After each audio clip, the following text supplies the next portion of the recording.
ปันวงครับปันวงครับ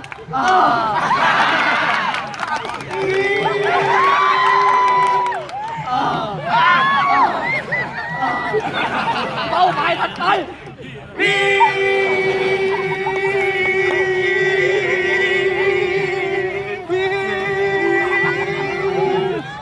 ปันวงครับปันวงครับใกล้แล้วใกล้แล้ว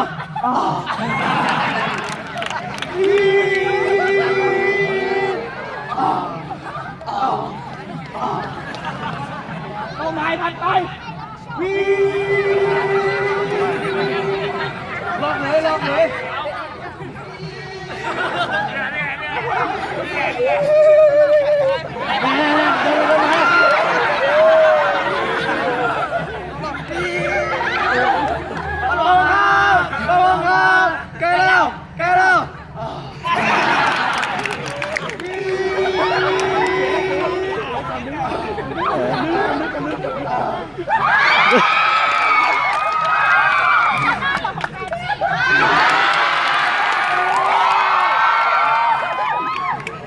เสือ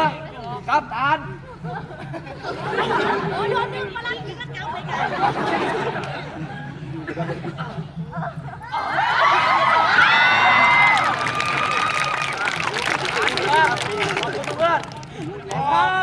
รุ่นบิ๊กไปใครเลยนะใครได้เลยเนาะ